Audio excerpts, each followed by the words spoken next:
Question देखो फटाफट से, इसके बाद हम ये पूरा टॉपिक रिवाइज कर लेंगे इस एक क्वेश्चन के बाद। इतने आप इसको ट्राई करो जी, मैं ध्यान रखूंगी तबीयत का। संतोष जी बताइए। बहुत बढ़िया। तो जेंडर क्या है? जेंडर इज ए और एन। जेंडर यानी जेंडर, यहां हिंदी में प्रॉब्लम है, याद रखिएगा इसको, टर्म को आप इंग्लिश में याद रखिएगा। जेंडर या लिंग भी लिख के वो दे सकता है हिंदी में। एक चीज है, आप दो शब्द पढ़ते हैं, सेक्स और जेंडर। अगर मैं बात करूं यहां तो हिंदी में ज्यादातर समय जब अनुवाद करेंगे तो लिंग ही लिखा मिलेगा दोनों साइड। लेकिन आप क्या करेंगे, यदि आप हिंदी मीडियम से हैं तो इंग्लिश मीडियम वाली साइड झांक के देख लेंगे, क्योंकि बाइलिंगुअल होता है लगभग हर एक पेपर, के सेक्स लिखा है या जेंडर लिखा है। यदि सेक्स लिखा हो तो आप कहेंगे ये जैविक संरचना है, यानी ये बायोलॉजी के हिसाब से है, हमारी बायोलॉजिकल है कि संरचना कैसी है किसी एक शरीर की, तो वो मेल होगा या फीमेल होगा। लेकिन अगर बात जेंडर की है तो ये समाज ने कंस्ट्रक्ट किया है, एक सोशल कंस्ट्रक्ट है, और ये समाज ने रूल्स भी निर्धारित किए हैं, बाकी सारी चीजें भी। तो ये सामाजिक हो जाएगा अगर जेंडर की बात की जाए, और सेक्स बायोलॉजिकल हो जाएगा। लेकिन इंग्लिश हिंदी में दोनों को लिंग कह सकते हैं, तो इसलिए आप इंग्लिश मीडियम में जरूर देख लीजिएगा। यदि यहां जेंडर है तो सिंपल आंसर हो जाएगा एक सामाजिक संरचना है। जो सीटेट का टॉपिक है वही अपने आप में उसका नाम है, gender as a social construct. अगर आप सिलेबस चेक करेंगे सीटेट का, gender as a social construct यानी लिंग एक सामाजिक संरचना के रूप में। ठीक, सोशल कंस्ट्रक्ट कहलाएगा ये, सामाजिक संरचना या रचना कहलाएगी। बायोलॉजिकल डिटर्मिनेंट, जो जैसी हमारी बायोलॉजी है, जैसे हम जैविक रूप से बने हैं, उसको हम सेक्स कहते हैं। इंग्लिश की बात कर रही हो, है ना। तो ये बायोलॉजिकल डिटर्मिनेंट हुई। अगर इस यहां ऊपर सेक्स लिखा होता जेंडर की जगह, तब आंसर ए ऑप्शन हो जाता। ठीक, जेंडर क्या है, हमने समाज में हमने रूल्स निर्धारित कर दिए कुछ, कि भाई महिलाएं हैं तो ये काम करेंगी, पुरुष हैं तो ये काम करेंगी, महिलाएं हैं तो ये कपड़े पहनेंगी, पुरुष हैं तो ये कपड़े पहनेंगी, महिलाएं हैं तो ये भाषा बोलेंगी, और पुरुष हैं तो ये भाषा बोलेंगे। जबकि उसका कोई खास संबंध सेक्स से नहीं है, बायोलॉजी से नहीं है, है ना। बायोलॉजिकल एंडोमेंट क्या है, बायोलॉजिकल डिटर्मिनेंट है कि महिलाएं बच्चों को जन्म देंगी, या इस तरीके की चीजें जो हमारी बायोलॉजी ने निर्धारित की हैं, जो समाज ने नहीं। खाना कोई भी बना सकता है, ये बिल्कुल एक सोशल कंस्ट्रक्ट है कि खाना सिर्फ महिलाएं बनाएं घर में। ये क्या हुआ, एक जेंडर की बात हुई, यानी सामाजिक रचना हुई, सामाजिक संरचना हुई। ठीक, क्लियर हो गई बात? होपफुली ये बात यहां तक की आपको क्लियर हो गई होगी।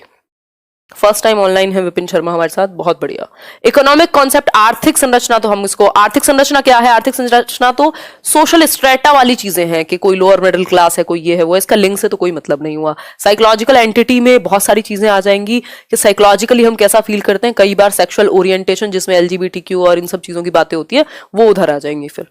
ठीक हो गई बात। लेकिन यहां बात सोशल कंस्ट्रक्ट और बायोलॉजिकल डिटर्मिनेंट की हो रही है, तो ये जो जेंडर का कॉन्सेप्ट है ये हमने बनाया है।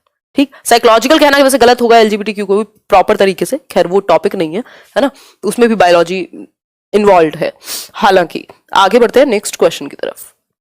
आंसर हुआ इसका सोशल कंस्ट्रक्ट, और अगर जेंडर की जगह सेक्स दिया होता तो आंसर हो जाता बायोलॉजिकल कंस्ट्रक्ट। सिंपल बात, आप दो बातें याद रखेंगे, यदि यहां सेक्स दिया होता तो ए ऑप्शन हो जाता, क्योंकि जेंडर दिया है तो ऑप्शन सी सही आंसर होगा। ठीक हो गई बात, क्लियर? जेंडर क्या है, जो समाज ने महिलाओं और पुरुषों के लिए भूमिकाएं निर्धारित की हैं, उसी को हम जेंडर कह रहे हैं। एक तरीके से एक लाइन में यही बात है।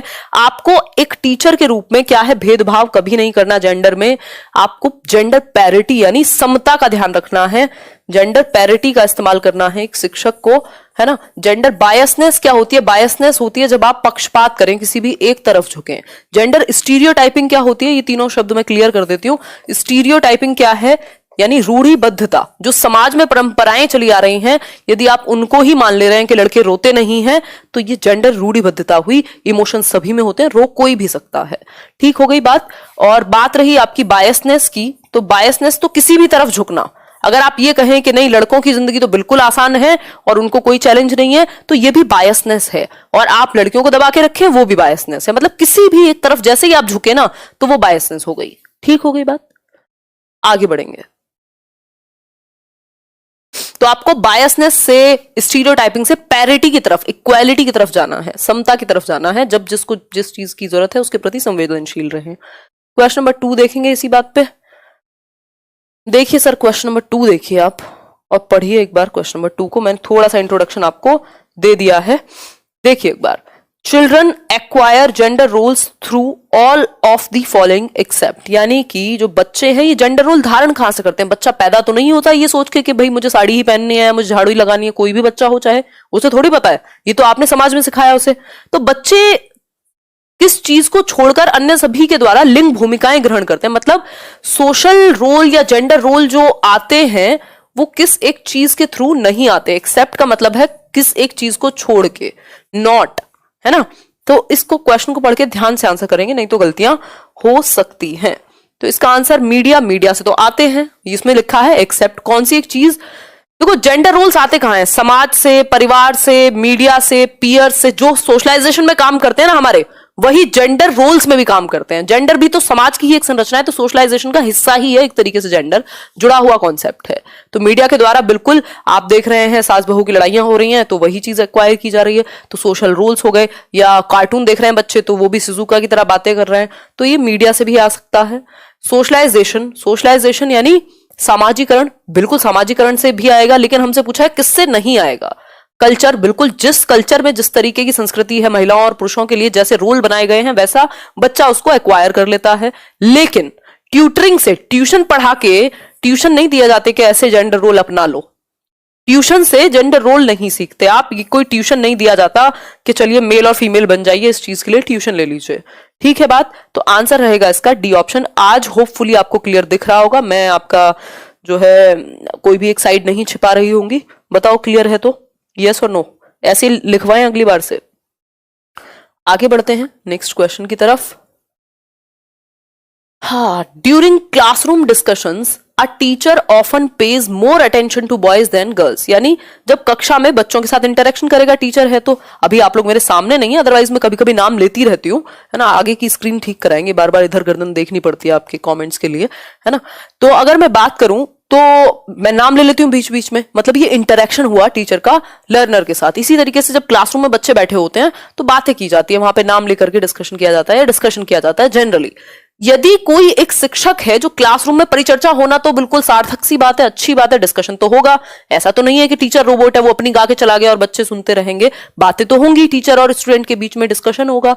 तो ये जो डिस्कशन है, a teacher often pays more attention, इसमें क्या होता है, एक ऐसा शिक्षक है जो बॉयज को ज्यादा अटेंशन देता है, यानी बॉयज पे ध्यान ज्यादा है गर्ल्स की बजाय, यानी बॉयज से इंटरेक्शन ज्यादा है। इस चीज को, या ये किस चीज का एक एग्जाम्पल है, ये हमसे पूछा है। पहला ऑप्शन है जेंडर बायस, दूसरा ऑप्शन है जेंडर आइडेंटिटी, तीसरा ऑप्शन है जेंडर रेलिवेंस और लास्ट है जेंडर कॉन्स्टेंसी। आप लोग सभी आंसर कर रहे हैं जेंडर बायस, जो कि अपने आप में अच्छी बात है। देखो ज्यादातर ऑप्शंस में ये होगा कि जेंडर बायस या स्टीरियोटाइप में से कोई एक ऑप्शन देखने को मिलेगा, तब तो आपको दिक्कत नहीं होगी, आप ठीक कर जाएंगे, ठीक। लेकिन स्टीरियोटाइप और बायस यदि एक साथ मिल जाए तो जहां बात स्टीरियोटाइप की होगी, स्टीरियोटाइप यानी रूढ़िबद्धता, रूढ़िबद्धता या कह लीजिए जो परंपरा में चला आ रहा है, ट्रेडिशन में चला आ रहा है, उसको आपने मान लिया। दूसरी तरफ आपका बायस, बायस में आप किसी भी तरफ झुके हो सकते हैं, है ना, पक्षपात कह लीजिए, आप किसी भी तरफ आप झुके हो सकते हैं। लेकिन स्टीरियोटाइप में क्या होगा, जो चीजें पहले से समाज मानता आ रहा है कि महिलाओं को बाहर काम करने नहीं जाना चाहिए, या उनको आर्मी में नहीं जाना चाहिए, या उनको शादी करके जो है मेल के घर ही जाना चाहिए, ये तो खैर कल्चर का भी पार्ट है ऑब्वियसली। बट बायसनेस क्या है, बायसनेस किसी के भी प्रति हो सकती है। आप यदि ये सोच ले कि नहीं मेरे साथ गलत हुआ है एज अ फीमेल, तो मैं मेल जो भी, या मेरा जो बच्चा होगा जो कि लड़का होगा उसके साथ गलत करूंगी या उसको दबा के रखूंगी, बेटी को ज्यादा हम वो करेंगे, तब भी क्या हुआ, बायसनेस हो गई। बायसनेस किसी के भी प्रति। लेकिन स्टीरियोटाइप जो पहले से चली आ रही हैं चीजें कि लड़के रोएंगे नहीं, लड़कियां स्पोर्ट्स में नहीं जाएंगी, जैसे कि एग्जांपल है एक बच्ची की दादी हैं जो कहती हैं कि तुम टूर पे नहीं जाओगी बाहर, ऐसा क्वेश्चन आया हुआ था क्योंकि हमारे घर में लड़कियां बाहर नहीं घूमती। तो ये रूढ़िबद्धता, पुरानी एक सोच है जो चली आ रही है जेंडर को लेकर के, तो ये रूढ़िबद्धता कहलाएगा, ठीक। तो ये बात आप ध्यान रखेंगे, यदि पहले से चली आ रही बात के बारे में बात हो तो ये रूढ़िबद्धता, यदि किसी भी एक तरफ झुको तो बायसनेस। दोनों ऑप्शन जनरली नहीं मिलते हैं एक साथ, बट मैंने बता दिया है डिफरेंस। आइडेंटिटी क्या है, जेंडर आइडेंटिटी, एक बच्चा खुद को कैसे आइडेंटिफाई करता है, भाई मैं मेल हूं कि फीमेल हूं, ठीक। जेंडर रेलिवेंस कोई बहुत ज्यादा इंपॉर्टेंट नहीं है, हमने कभी पढ़ा नहीं कि रेलिवेंट है कि नहीं है। जेंडर कॉन्स्टेंसी होता है, ये थियोरी भी है, इस पे कोहलबर्ग ने आई थिंक बात की हुई है कि बच्चे का जो जेंडर है लगभग 3 साल तक आते आते ये कांस्टेंट हो जाता है कि वो ये समझने लगता है कि जैसे आप अपने कपड़े बदल लेते हैं वैसे आप अपना जेंडर नहीं बदल सकते हैं। तो जेंडर एक कांस्टेंट चीज है, यानी एक ऐसी चीज है जो बनी रहेगी, जो परिवर्तित नहीं होगी। ठीक, आसानी से आगे बढ़ेंगे। क्वेश्चन नंबर 4 देखिए एक बार। Society determines the role of male and female, this statement articulates, यानी समाज जो है वो निर्धारित करता है किसका रोल, महिलाओं और पुरुषों के।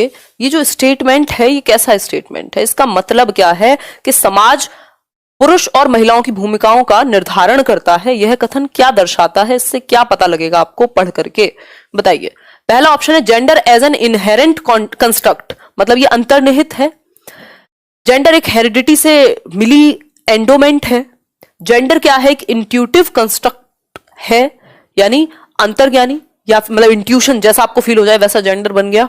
या फिर gender as a social construct, तो आपको पता है जेंडर क्या है, एक सामाजिक संरचना है। समाज यदि निर्धारित करे कि किसका रोल कैसा होगा, महिलाओं का रोल क्या होगा, पुरुषों का रोल क्या होगा समाज में, तो इसको हम कहेंगे समाज ने बनाया हुआ एक कंस्ट्रक्ट है जिसको हम जेंडर कह रहे हैं। सोशल कंस्ट्रक्ट है, सामाजिक संरचना को हम जेंडर कहते हैं। कोई अंतर्निहित या ऑटोमेटिक नहीं है, ये आनुवंशिकता से नहीं है, आनुवंशिकता से नहीं है बिल्कुल भी। अगर हम बात करते बायोलॉजी की तब वो सेक्स होता, जेंडर नहीं होता। ठीक है बात, ये बात हमेशा ध्यान रखिएगा। इसका आसान सा क्वेश्चन आएगा 1 से 2 नंबर में, गलत नहीं होगा यदि आपको 2-3 बातें पता है तो। ठीक है बात, क्लियर नहीं दिख रहा कुछ भी, बबीता जी कह रही हैं। यार आप लोगों के साथ भी ऐसा है क्या? यार ये मैंने रायता पी लिया था, तब से रायता फैल गया जीवन में, तबीयत खराब हो गई, गले में कुछ इन्फेक्शन हो गया, कुछ था उसमें, 2 दिन पी लिया और लगातार उसी रायते से कुछ गड़बड़ की है। देखो एक बार 5th क्वेश्चन देखो, 5th क्वेश्चन देखो, क्लियर है ना सब? बस बढ़िया है, कोई दिक्कत नहीं है, साफ दिख रहा है। चलिए बस साफ ही दिखना चाहिए, पेपर भी साफ ही दिखे आपको और आप अच्छा करके आए, ये ऐसी ही हमारी कामनाएं हैं। बताइए एक बार क्वेश्चन पढ़िए। बहुत ही बढ़िया, गजब किए हो भाई। लाइक शेयर भी कर दिया करो, 6300 लोग देख रहे हैं, 6300 और सिर्फ 3500 ने लाइक किया, मतलब लगभग 3000 लोग गायब रहते हैं राउंड ऑफ करें तो। Widely held beliefs about typified characteristics deemed appropriate for different sexes in the society are referred to as, मतलब समाज में विभिन्न लिंगों के लिए उपयुक्त मानी जाने वाली प्रारूपिक विशेषताओं के बारे में जन सामान्य की अवधारणाओं को क्या कहते हैं। बहुत ही अच्छा क्वेश्चन है, मतलब कि क्वेश्चन ने पूछा क्या है हमसे, ध्यान दिया आपने क्वेश्चन पे? क्वेश्चन ने पूछा है कि वाइडली हेल्ड बिलीफ्स, यानी ज्यादातर दुनिया में जिन बिलीफ्स को माना जाता है, जिन विश्वासों को, किसके बारे में, टाइपिफाइड कैरेक्टरिस्टिक्स। टाइपिफाइड मतलब टाइप कर दिए हैं मेल और फीमेल के साथ कि मेल्स ये रोल प्ले करेंगे, फीमेल्स ये रोल प्ले करेंगी। मेल है और नौकरी नहीं लगी तो बड़ी दुख की बात है, फीमेल है तो कोई बात नहीं, शादी तो कर ही देंगे। ये क्या हुआ, ये टाइपिफाइड कैरेक्टरिस्टिक है। ठीक, deemed appropriate for different sexes in the society, यानी कि अलग अलग सेक्स के लिए अलग अलग टाइपिफाइड रोल बना दिए गए हैं। ये जो दुनिया में माने जाने वाले बिलीफ्स हैं जो महिलाओं और पुरुषों के साथ जुड़ गए हैं, इनको आप क्या कहेंगे? तो इनको हम जेंडर डिस्क्रिमिनेशन कहना भी गलत होगा, इनको हम जेंडर स्टीरियोटाइप्स कह देंगे कि जो चली आ रही बातें हैं उन्हीं को आपने मान लिया है, तो ऐसे लोगों को हम रूढ़िबद्धताओं से जुड़ा हुआ मानेंगे। क्वेश्चन नंबर 6 देख लीजिए।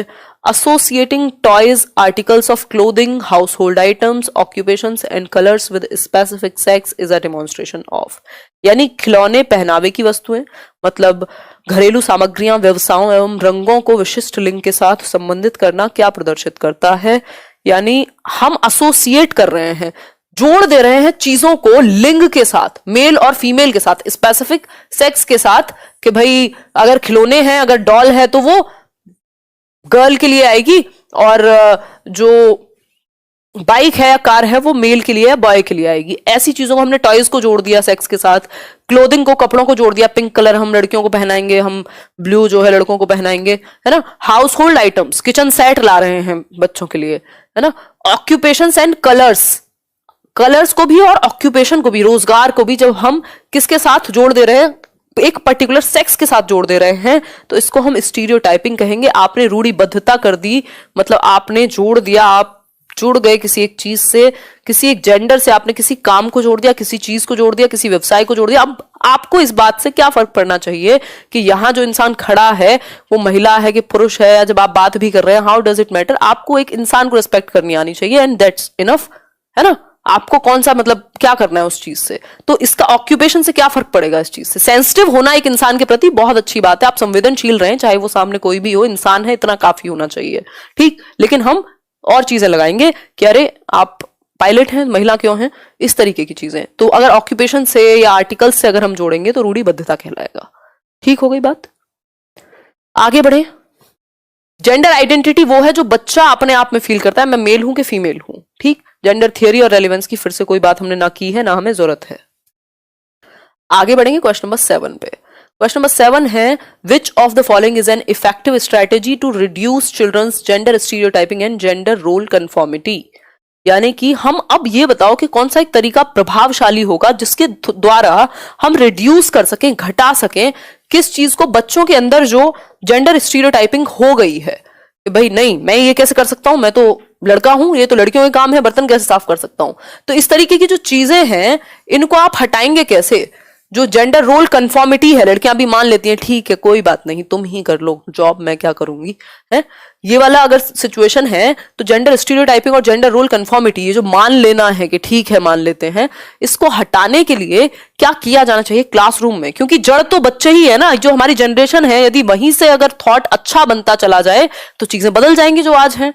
तो discussion about gender bias, emphasising gender specific roles, gender segregated play roles या जेंडर सेग्रीगेटेड सीटिंग अरेंजमेंट। सबसे बेहतर होगा कि आप डिस्कस कराएं क्लासरूम में, ऐसे एग्जांपल्स पे बात करें जिन बच्चों के घरों में क्या है इक्वालिटी बरती जाती हो, या तो आप इक्वालिटी का एग्जाम्पल दें या ऐसे एग्जाम्पल्स बच्चों के सामने प्रस्तुत करें। जैसे आपने देखा होगा ईवीएस की टेक्स्ट बुक में वहीदा रहमान बोल रही हूँ, सॉरी वहीदा प्रिज्म एक आई थिंक नेवी में या कमांडर रही हैं कुछ, तो उनके बारे में कहानी बताई गई है। मतलब ऐसे एग्जांपल्स निकाल के लाओ सोसाइटी में जो कुछ एक्स्ट्रा ऑर्डिनरी कर रहे हो, बजाय कि उनके जेंडर के, ठीक है, उनके काम को हम पहचाने। तो जब डिस्कशन होगा जेंडर बायस के बारे में कि ये चीज गलत है, पक्षपात नहीं होना चाहिए, सेंसिटिव होना जरूरी है, लेकिन छोटे कपड़े प्रॉब्लम नहीं है, सोच में समस्या है, क्या होगा जेंडर बायसनेस पे डिस्कशन होगा। ठीक है बात? आगे बढ़ेंगे। रात में लड़कियों का बाहर जाना प्रॉब्लम नहीं है, वो जो परवरिश है लड़कों की वहां प्रॉब्लम है। इस तरीके की जो ये बेसिकली, ये तो बहुत ही एक्सट्रीम बातें मैं कर रही हूं क्योंकि आप लोग बड़े हैं, छोटे बच्चों से तो आप डायरेक्ट इस तरीके की बातें नहीं कर सकते हैं, बट आप डिस्कशंस करा सकते हैं। तो बाहर निकल के आएगी बच्चों के अंदर जो अलग अलग सोच बनी हुई होगी ना, किसी की परिवार से बनी हुई होगी, किसी की मीडिया से बनी हुई होगी, किसी ने अपने बड़े भाई बहन को देखा होगा, फिर वो चीजें निकल के आएंगी, उनको गलत और सही का पता लगेगा। आगे बढ़ेंगे क्वेश्चन नंबर 8 पर। देखिए एक बार, देखिए क्वेश्चन नंबर 8 देखिए, तीखा टॉपिक है थोड़ा जेंडर, कई लोगों को बुरी लग सकती हैं कुछ बातें, क्या कर सकते हैं बताओ एक बार। Recently, there have been conscious efforts to include stories in curriculum where father is involved in household works and mother is doing adventure activities. This movie is important, या movie भी कहना गलत होगा, this scene is important. ऐसी stories को शामिल किया गया है आजकल अपने करिकुलम में, पाठ्यचर्या में, स्कूल की ऐसी कहानियों को हम शामिल कर रहे हैं जहां पिता जो है वो घर का काम कर रहे हैं और महिला यानी माता जो है वो कुछ साहसी एडवेंचरस एक्टिविटीज कर रही हैं। इसका उद्देश्य क्या है? देखो, करिकुलम में अगर ऐसी बात शामिल की गई है तो इसका उद्देश्य ये तो नहीं है कि पुरुषों को कम दिखाना या महिलाओं को ज्यादा दिखाना, है ना। इसका सिंपल सा मतलब है कि जो समाज ने रोल टाइप कर दिए थे, जो स्टीरियोटाइप बना दिया था, उसको थोड़ा सा उलट देना पिक्चर को, ताकि सिर्फ ऐसा ना लगे कि ये महिलाओं का ही काम है खाना बनाना, पुरुष भी कर सकते हैं। तो वो जो सोच है उसको थोड़ा सा हटाया जाए, इसके लिए दोनों को ऐसे क्या कहें, इसको जेंडर कुछ तो बोलते हैं, मतलब अभी शायद आगे आएगा, ऑपोजिट या नॉन ट्रेडिशनल रोल्स में डालेंगे। नॉन ट्रेडिशनल यानी कि जो ट्रेडिशन से, जो परंपरा से थोड़े से हटके हों, जो हमें देखने की आदत नहीं है हमारी आंखों को, उनको डाला जाए यदि, तो बच्चों के दिमाग में ये नहीं बनेगा कि सिर्फ मम्मी ही खाना बना सकती हैं घर में, जो बच्चे उस छोटी क्लास की बुक को पढ़ रहे होंगे। तो बुक में ऐसे एग्जाम्पल्स होने चाहिए जिसमें महिलाएं बाहर का काम भी कर रही हो, कुछ एडवेंचर स्पोर्ट कर रही हो, पुरुष घर में भी इन्वॉल्व हो। तो इससे क्या होगा, इससे जेंडर बायस बढ़ेगा? जी नहीं, इसका उद्देश्य ये बिल्कुल नहीं है। It aims to eliminate gender stereotyping. जो रूढ़िबद्धता हो गई है आज तक, एटलीस्ट वो थोड़ी सी हटेगी। दोनों के ही रोल, कोई भी काम कुछ भी कोई भी कर सकता है, ये एक नॉर्मल बात हो जाएगी। तो बी ऑप्शन सही हुआ। जेंडर कॉन्स्टेंसी को कोई एनकरेजमेंट नहीं है, वो तो कांस्टेंट है ही, पता लग गया बच्चे को, वो एक अलग कॉन्सेप्ट हो गया। It aims to increase gender discrimination. इससे कोई पक्षपात नहीं बढ़ रहा है, ये बच्चे की सेंसिटिविटी के लिए। देखो, जो लोग पीछे नीचे दबे हैं उनको चाहे आप आरक्षण दे के लाओ, चाहे जैसे भी लाओ, मतलब इक्विटी को अपनाना पड़ेगा, समता को, तो उनको ऊपर एम्पावर करना पड़ेगा। इसलिए ये थोड़ा सा ऑपोजिट एग्जाम्पल प्रदर्शित किया जा रहा है आपके किताबों में। ठीक हो गई बात, आगे बढ़े। बिल्कुल यार, लाइक शेयर तो किया ही करो जब आते हो तो। अभी भी 2000 लोग तो ऐसे हैं जो सिर्फ देख रहे हैं और लाइक करने में उनको आंसू आते हैं। देखो एक बार, कई लोग तो भूल ही जाते हैं। Selecting and presenting stories clippings from newspaper that portray both man and women in non traditional roles is an effective strategy to. अच्छा क्वेश्चन है। समाचार पत्रों से कहानियों एवं क्या क्या क्या अच्छा कतरनों लिखा है, ठीक है, का चयन, मतलब क्लिपिंग्स, वो जो छोटी छोटी काट दी जाती हैं, का चयन करना एवं प्रस्तुत करना जो पुरुष एवं महिलाओं दोनों को गैर परंपरागत भूमिकाएं, ये इंपॉर्टेंट है। आजकल न्यूज़पेपर से या फिर स्टोरीज ऐसी या फिर क्लिपिंग्स वीडियोस दिखाई जा रही हैं जहां पर मैन और वुमेन अलग अलग रोल्स में है। Non traditional role, non traditional role क्या है? जो ट्रेडिशन में, जो हमारे समाज में नहीं है। मान लीजिए महिलाओं को सिर्फ टीचर, डॉक्टर, नर्स, इन सब के रूप में देखा जा रहा है, तो यहां दिखा दिया आपने महिला को इंस्पेक्टर दिखा दिया मान लीजिए, या फिर हम कह सकते हैं यहां आपने कुछ भी एक कैब ड्राइवर दिखा दिया। ये क्या है? नॉन ट्रेडिशनल रोल है। हमारे ट्रेडिशन में ऐसा जनरली देखने को मिलता नहीं है। जो पुरुष है वो एक शेफ हो सकते हैं, हालांकि ये तो कॉमन हो गया है आजकल, या फिर होम मेकर हो सकते हैं, जिसको हम हाउस वाइफ कह रहे हैं आजकल, होम मेकर हो सकते हैं पुरुष। ठीक, तो मेल और फीमेल को आपने ऐसे रोल में डाल दिया जो ट्रेडिशन में नहीं है, नॉन ट्रेडिशनल है।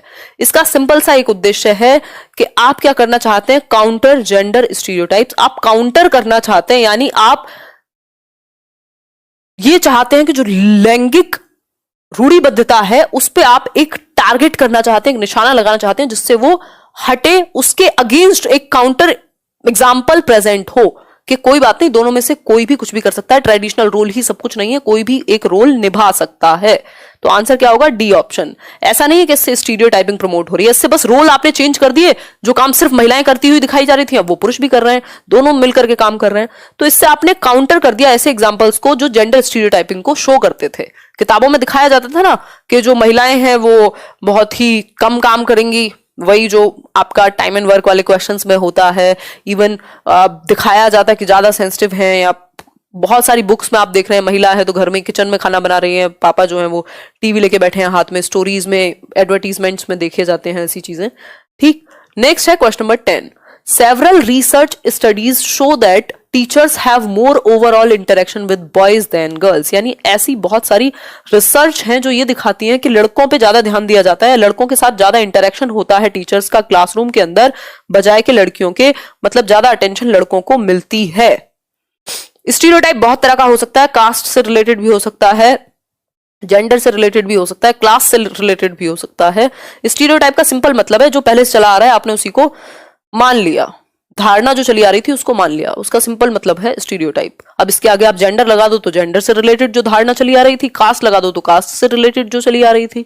देखो एक बार, बहुत सारी स्टडीज ये दिखा रही हैं यदि कि लड़कों के साथ ज्यादा इंटरेक्शन है लड़कियों से तो ये सिंपल बात है कि बायसनेस हो रही है, स्टीरियोटाइपिंग हो रही है। तो boys have much more academic capability, ये कहना हमेशा बेवकूफी होगी कि सिर्फ लड़कों में ही क्षमता है, लड़कियों से ज्यादा क्षमता है, बच्चों को ज्यादा, लड़कों को ज्यादा अटेंशन की जरूरत है, ये भी बात गलत होगी। This is an example of gender bias in teaching. शिक्षण में क्या है? पक्षपात हो रहा है, इसी का ये एग्जाम्पल है। क्योंकि जब लड़के और लड़कियां दोनों हैं और ये कह देना कि सिर्फ लड़कों के साथ इंटरेक्शन ज्यादा है तो ये गलत होगा। यदि कोई रिसर्च ऐसा दिखाती है तो उसका सिंपल मतलब है कि बायसनेस है, पक्षपात है शिक्षण में। ठीक, तो आंसर क्या होगा? C option. ठीक, ये कहना गलत है कि लड़के ज्यादा इंटेलिजेंट हैं या लड़कियों को मैनेज करना आसान है लड़कों से। जब आप सालों साल तक किसी को दबा के रखोगे समाज के ड्रामा बना के और हर चीज करके कि नहीं तुम्हें तो शांत रहना है, तुम तो कोमल हो, तुम तो बोलोगी तो ये हो जाएगा, तुम तो उल्टा जवाब नहीं दोगी, है ना, तो फिर तो ऑब्वियस हो जाएगा ना कि मैनेज करना आसान हो जाएगा। तो ये कोई फैक्ट नहीं है कि मैनेज करना आसान है, यदि कुछ लोगों के एक्सपीरियंस ये कह भी दें कि हाँ ऐसा जनरली होता है, लड़कियां तो आसानी से शांत हो जाती हैं, तो वो भी समाज का ही करा धरा है। ऐसा नहीं है कि उन्हें मजा करना बुरा लगता है या उनको शोर मचाने में कुछ समस्या हो रही है गले में, है ना। तो ऐसे फालतू ऑप्शंस को सही नहीं मानेंगे, नहीं तो 1 नंबर तो जाएगा ही जाएगा, ऊपर से हमारी सोच भी खराब ही होगी। आगे बढ़ेंगे। The statement man are generally more intelligent than women, यानी एक स्टेटमेंट है कि जो पुरुष हैं वो महिलाओं से ज्यादा बुद्धिमान हैं। इस बात को आप हाँ कहेंगे, ना कहेंगे, क्या कहना चाहेंगे, बताइए एक बार फटाफट से। जी महेंद्र जी धन्यवाद। पहला ऑप्शन है शोज जेंडर बायस, यानी पूर्वाग्रह, या फिर हिंदी में कई बार बायस को पूर्वाग्रह भी मिल सकता है, या पक्षपात को दर्शाता है। ये सही बात है डोमेन्स ऑफ इंटेलिजेंट के बारे में, या सही है, या मे बी ट्रू, क्या कहेंगे आप? बेझिझक होकर के आप ऑप्शन ए के साथ जाएंगे कि सिर्फ पक्षपात है। ऐसा कुछ भी नहीं है कि सिर्फ और सिर्फ जो पुरुष हैं वो महिलाओं से ज्यादा बुद्धिमान है। ऐसा कोई क्षेत्र नहीं है आज की डेट में जहां महिलाएं अच्छा ना कर रही हूं, कम कर रही हैं, ज्यादा कर रही हैं, उसमें फिर समाज को योगदान देना होगा कि ज्यादा महिलाएं आगे आए। जिनको अपॉर्चुनिटी मिल पा रही है, जो थोड़ा स्ट्रगल कर पा रही हैं, वो आगे जा रही हैं। हर एक फील्ड में महिलाएं आपको देखने को मिल जाएंगी। तो ये कहना तो गलत होगा कि पुरुषों में दिमाग ज्यादा है, फिर तो साइंटिस्ट सिर्फ पुरुष ही होते अगर उस तरीके से देखा जाए तो शोज जेंडर बायस, ये क्या है? पक्षपातीकरण को दर्शाता है कि लड़के लड़कियों से ज्यादा इंटेलिजेंट है। ऐसा कोई स्टडी नहीं कह रही है, ऐसा कोई फैक्ट नहीं है। ये स्टडी तो बहुत तरह की होती है, उसमें किसी का रिजल्ट कुछ है, किसी का कुछ है, ठीक। तो ये this is not a fact, कोई लॉजिक नहीं हुआ इस बात में। आगे बढ़ेंगे, तो इसलिए सही तो हो ही नहीं सकता। क्वेश्चन नंबर 12 देखिए एक बार। क्वेश्चन नंबर 12 देखिए। ऐसा हो सकता है कि कुछ लोगों के जो बिलीफ्स है ना, जो विश्वास जो वो मानते आए हैं, उनको दर्द हो रहा हो आज, बट ऐसा मेरा कोई भी यहां उद्देश्य नहीं है कि आपकी संवेदनाओं को ठेस पहुंचाना, लेकिन हमें थोड़ा सा अपने थॉट को ब्रॉड करने की जरूरत है इस चैप्टर के थ्रू एटलीस्ट, क्योंकि कल आप भावी शिक्षक हैं या शिक्षक, बहुत सारे लोग तो टीचर्स होंगे ही स्कूल में भी, प्राइवेट में या जैसे भी। तो हम गलत ना करें, एटलीस्ट अपनी आने वाली जनरेशन को हम वो ना दें जो हमें दिया गया हो। अगर अच्छा नहीं है तो, अगर कुछ अच्छा है तो ऑब्वियसली हम देंगे ही। जेंडर इज और एन, जेंडर क्या है? देखो हर बार घुमा फिरा के क्वेश्चन पूछा जाता है, सिंपल है ये तो। क्या है? सोशल कंस्ट्रक्ट है, बायोलॉजिकल एंटिटी। सेक्स लिखा होता तो हम सी ऑप्शन के साथ जाते। ये बात ध्यान रखिएगा, खूब ऑप्शन इधर उधर घुमा के हर बार ये क्वेश्चन आता है, हर बार। आगे बढ़ेंगे। The following categories affect gender except, इनमें से कौन सी एक चीज जो है, कौन सी एक कैटेगरी है जो जेंडर को प्रभावित नहीं करती? एक्सेप्ट लिखा है ना, एक्सेप्ट का मतलब है किसे छोड़कर। कौन सी एक चीज है जो प्रभावित नहीं करती या सबसे कम प्रभावित करती है? किसको? जेंडर को। ठीक, बताओ। एथनिसिटी, यानी जिस ग्रुप के आप, जिस एथनिक क्या कहें, एक एस्पेक्ट से आप जुड़े हुए हैं। रिलीजन, एप्टीट्यूड या लैंग्वेज? देखो ये बात लैंग्वेज में भी है, लैंग्वेज के थ्रू भी जेंडर स्टीरियोटाइपिंग को खूब बढ़ावा मिलता है ना। तो हम कह सकते हैं कि ये रिलीजन से भी आता है। अलग अलग धर्म में महिलाओं के अलग अलग रोल हैं, कहीं अलाउड नहीं है किसी जगह पे रिलीजियस जगह पे जाना या कुछ है, तो वहां से भी स्टीरियोटाइपिंग आ रही है, ठीक। एथनिसिटी से भी और लैंग्वेज से भी, जैसे आप कपड़े पहनते हैं, जैसे आप रहते हैं, इन सब चीजों से भी जेंडर अफेक्ट होता है, प्रभावित होता है।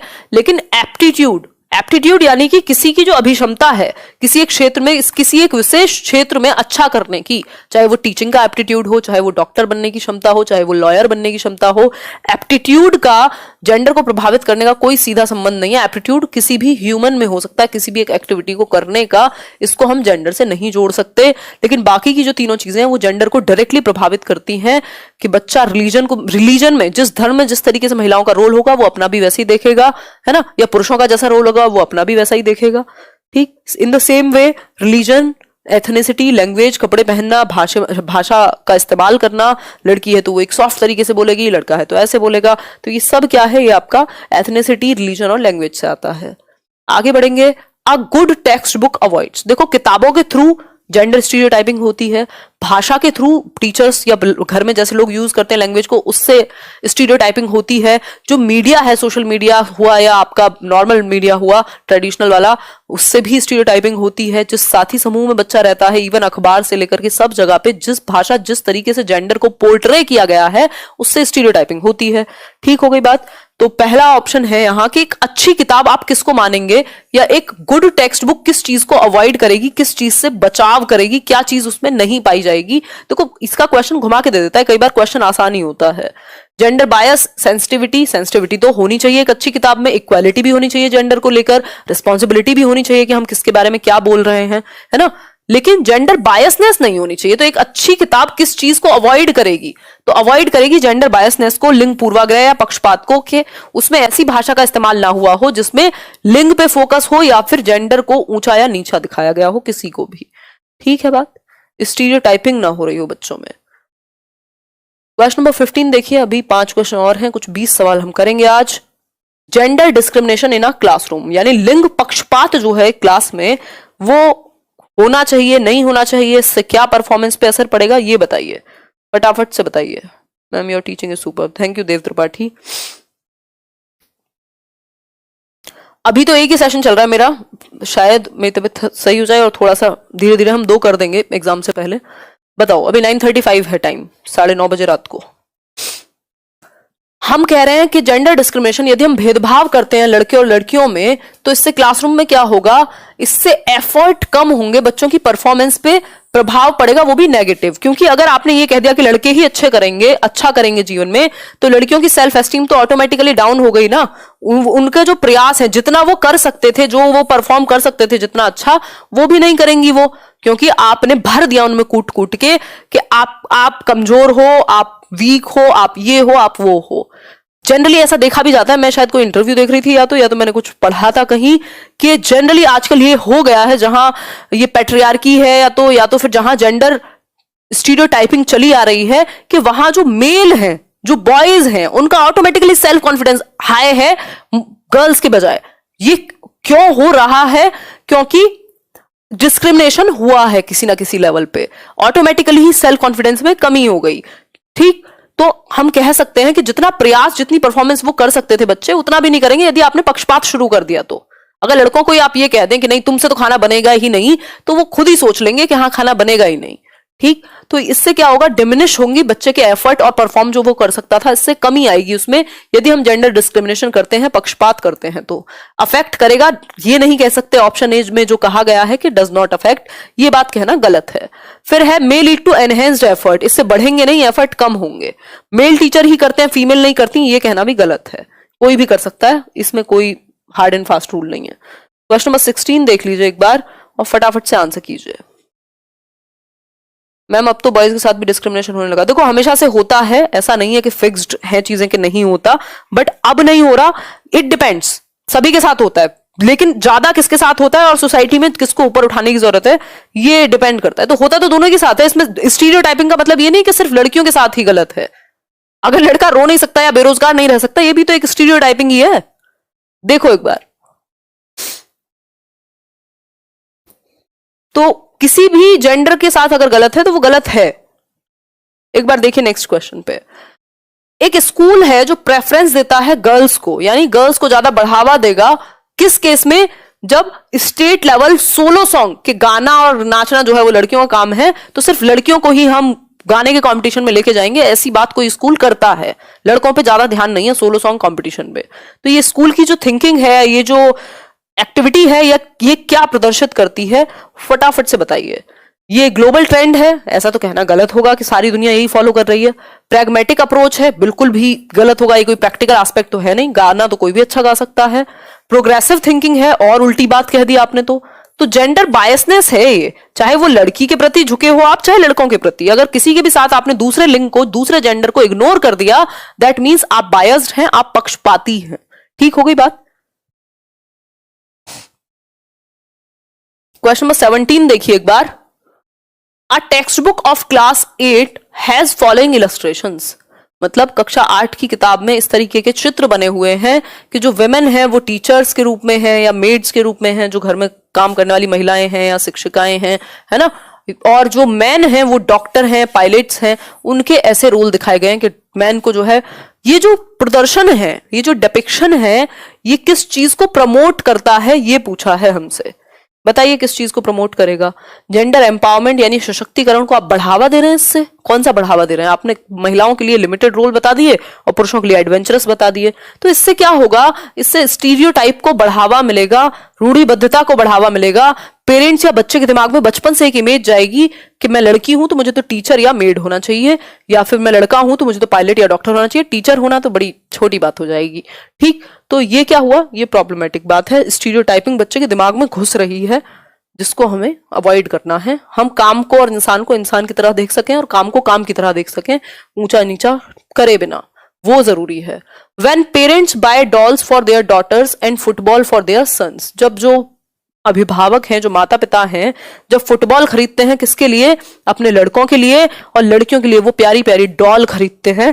तो ये जो डिपिक्शन है, ये जो रिफ्लेक्शन है, ये क्या दर्शाता है? देखो, स्टीरियोटाइप इतनी जगह पे घुसा हुआ है कि हमें पता भी नहीं लगता, और हम जीवन भर या तो उसके शिकार हो रहे होते हैं या तो हम किसी को शिकार बना रहे होते हैं, है ना। इस लेवल पे हमारे दिमाग में घुस चुका है संस्कृति के साथ साथ कि हमें पता भी नहीं है कि हम स्टीरियोटाइपिंग का हिस्सा हैं या कर रहे हैं। बताइए एक बार।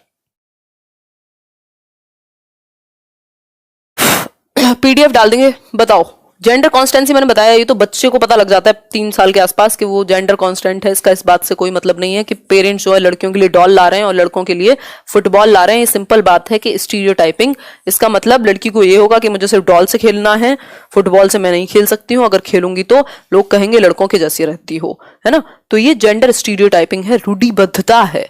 जरूरी नहीं है कि ऐसा आपको करना था, उल्टा भी हो सकता था, या दोनों के लिए सेम चीज भी ला सकते थे। ठीक है बात, आगे बढ़ते हैं।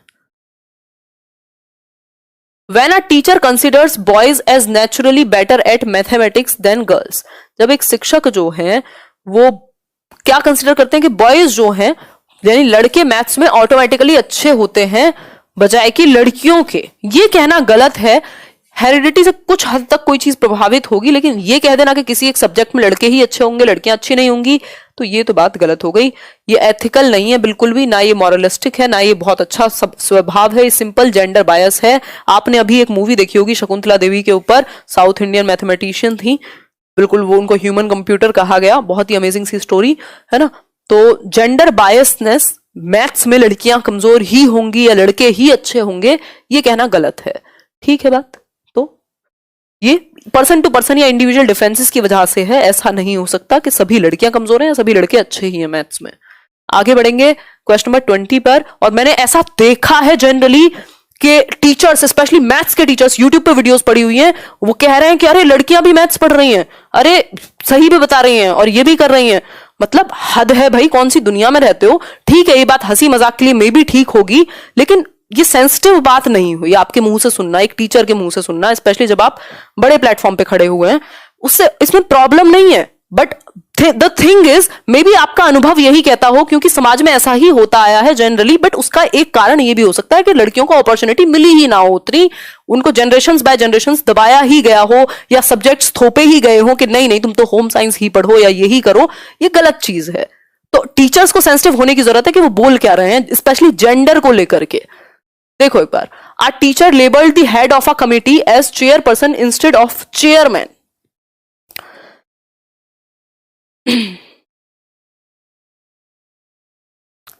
खैर छोड़ो, इन चीजों का कोई अंत नहीं है, ये बहुत ही लंबे समय में परिवर्तन होता है इन चीजों में, और बहुत सारे लोगों को लड़ाइयां भी लड़नी पड़ती हैं। बट हम एज टीचर्स कोशिश करें कि हमारी भाषा, हमारे एक्शंस ऐसे हों जिससे जनरेशन कुछ बेहतरी की तरफ जा सके, बजाय कि जो खामियां हम में थी वो हम आगे भी ट्रांसफर करें। उससे पहले जरूरी होगा कि हम अपनी गलतियों को एक्सेप्ट तो करें कि हमारे अंदर कमियां हैं। अगर ये कह दिया जाए नहीं सही है ये बात, तो जब सही है तो फिर तो कभी बदलाव होगा ही नहीं। देखो एक बार, एक जो टीचर है उसको लेबल किया गया है head of a committee as chairperson. एक टीचर को चेयरपर्सन कहा गया बजाय कि चेयरमैन के। ये चीज क्या इंडिकेट करती है? 4 ऑप्शन है आपके सामने, देखो एक बार। Follows a more acceptable term, has a good command of language, is during a gender free language, या हैज जेंडर बायस। बताइए, सी को लॉक कर दिया जाए, कौन कह रहा है ये? लॉक वॉक भी भेज दिया दिखे आपने तो। प्रमोद यादव कह रहे हैं, ठीक है प्रमोद जी मान ली आपकी बात, सी को लॉक कर दिया। इज ड्यूरिंग है, आंखें खुल नहीं रही क्या? A teacher labelled the head of a committee as chairperson instead of, हाँ ये क्या दिखाता है? That the teacher is during during नहीं होगा, ये शायद टाइपिंग मिस्टेक है, यूजिंग होगा जहां तक है, यूजिंग होगा जहां तक है। The teacher is using a gender free language, यानी कि शिक्षक ने क्या इस्तेमाल किया है? जेंडर फ्री लैंग्वेज का हमें ज्यादा से ज्यादा इस्तेमाल करना है। अगर बच्चे हैं तो बच्चे ही है ना, या फिर लर्नर्स हैं तो लर्नर्स ही है ना। इसमें लड़कियां मैथ्स सीख रही हैं और लड़के मैथ्स सीख रहे हैं, या लड़कियां अच्छा कर रही हैं या लड़के अच्छे कर रहे हैं, ये आपको डालने की जरूरत क्या है? वो इंडिविजुअल है, नाम बता सकते हो आप, है ना। तो यूजिंग जेंडर फ्री लैंग्वेज, जितना हो सके आपको जेंडर फ्री लैंग्वेज का और जेंडर पैरिटी का अपनी कक्षा में इस्तेमाल करना है। ये इंटरव्यू में भी काम आएगी चीज, ठीक। जेंडर पैरिटी का, समता का, जहां जरूरत पड़े आपको, जिस बच्चे के प्रति जरूरत पड़े समान रहना है, या इक्विटी दिखानी है, एम्पैथी दिखानी है जब जरूरत हो, ठीक। तो कोशिश तो हम इतनी हद तक करेंगे कि कोई शब्द ऐसा ना हो जो स्पेसिफिकली किसी जेंडर को ऊंचा या नीचा दिखा रहा हो, ठीक। फिर भी अगर कुछ हो जाए बाई चांस इनडायरेक्टली तो क्या कर सकते हैं? जेंडर चेयरपर्सन की बात की जाए तो जब मैंने अभी कहा ऑक्यूपेशन से क्या मतलब होना चाहिए कि वहां लड़की बैठी है या लड़का, अगर वो जो जॉब है, वो जो पर्सन चेयर पर्सन है, अब वो चाहे फीमेल हो चाहे मेल हो, ये आपको अपनी भाषा में दर्शाने की जरूरत नहीं है। तो यही बात यहां एक और क्वेश्चन आ जाता है, कैमरा पर्सन की जगह कैमरा मैन की जगह कैमरा पर्सन। हमारी आदत ऐसी हो गई है कि हमारी जबान से निकल जाता है कई बार, जनरली आज तक भी मैं भी देखती हूँ, कई बार शायद मेरे भी मुंह से निकला होगा नॉर्मल लाइफ में कि कैमरा मैन कह दिया। आदत ही नहीं है ना हमें, हमने तो दिमाग में बैठा लिया है कि कैमरा है तो मैन ही होगा, ठीक। कैमरा वुमेन नहीं कहा और कहने की जरूरत भी नहीं है, कैमरा पर्सन कहेंगे हम, ठीक। कोई भी हो सकता है, भी कैमरा को यूज करने वाला कोई भी व्यक्ति हो सकता है, हाउ डज इट मैटर? वो तो उसकी जॉब हुई, अब वो मैन है वुमेन है फलाना है ढिमकाना है, क्या करना है आपको उससे, ठीक। तो कैमरा पर्सन भी यूज कर रहे हैं तो आप जेंडर फ्री लैंग्वेज को यूज कर रहे हैं, ठीक। हो गई बात, कोई समस्या?